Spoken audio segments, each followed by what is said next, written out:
Hello, Dark Sniper here. While we were talking about movers, I thought about making a special mover. So we have here two things that might be some sort of Tesla coil, and I'm kind of worried about walking through it, but let's see what happens. Oh, yep, that's what I thought. Shocking. So, how do we do this? It's not that difficult.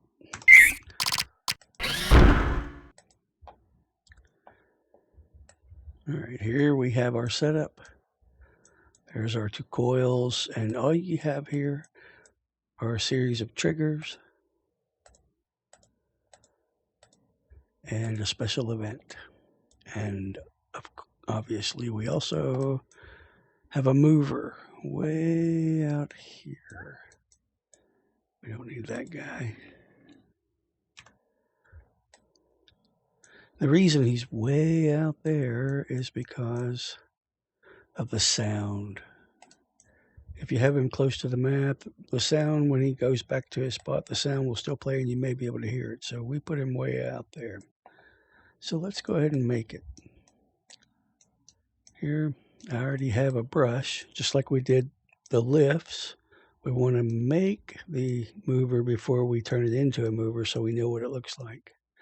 And this is a texture from Alpha FX. If we open Alpha FX, it's a default package. And right there it is. And it's animated already, so that's why we're going to use it. We also had to flag it unlit, so it will be nice and bright for us. So since we have this, let's shift left click, selecting the brush, polygons to brush. We'll deselect, so we deselect our brush. And let's go ahead and make sure it's going to position properly, just to make it easier on ourselves. All right, that looks pretty good. Now we'll bring it out here, a good distance from the map. And I'm going to go down to my mover and just add mover. So there we have it. And just like a lift, we select it, right click, key base 1.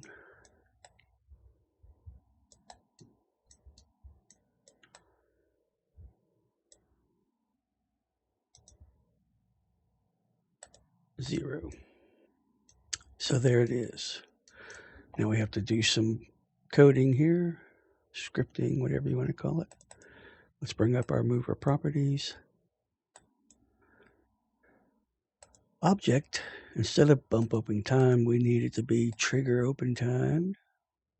That's so our triggers can call it. As for the mover, we want to change this. Glide by time. Glide by time is on a ramp, so it starts off slow and then slows down. We want it to move whatever time we designate, and the move time is going to be 0. So it'll take 0 seconds for it to move from here to there, meaning it will show up instantaneously. And then this, maybe 2, we'll just put it at 2. For our sounds, I've got Big Electric 7 from Ambient Modern, which is again another default package. And we're going to put it on the move ambient sound because it's a looping. And we're also going to put it on the open sound. So this is why we have to put it way far away, just so we won't hear it. And then we have to give it a tag. So we'll call this one Sparky. All right, I think we're finished with our mover there. Now let's add some functionality. So first we need a special event. Come up to our actor browser, triggers, special event,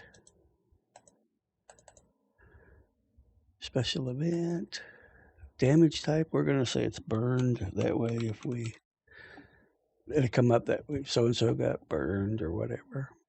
And the damage is going to be, I had it set for 10, and the reason is just so you live, but since there are multiple triggers, you probably trigger 2 at a time, so that'd be 20.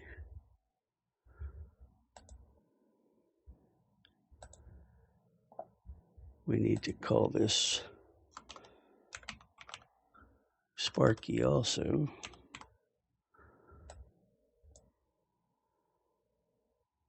That's it. Now we need a trigger. And we need to align our trigger.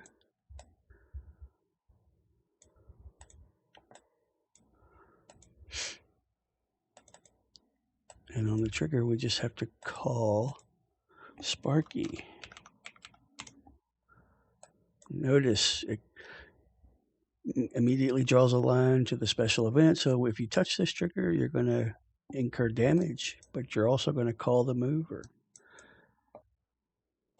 Now let's duplicate it a few times.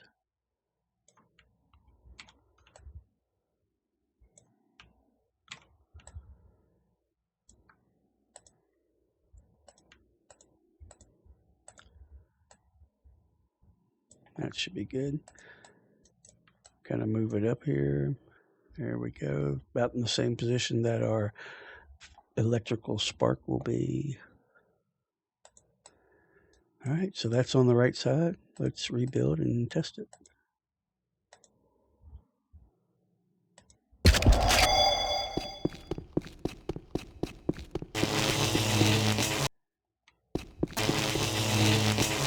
All right, that's working, but for some reason I'm not incurring damage.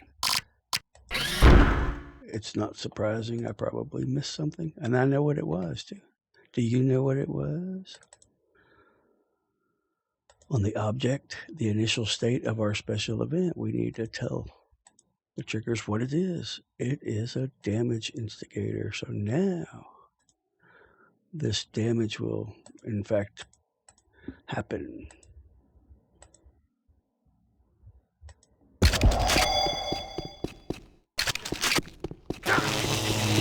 Look at that. So, lots of bang for very little buck. All right, well, I think that'll do it. Have a good one.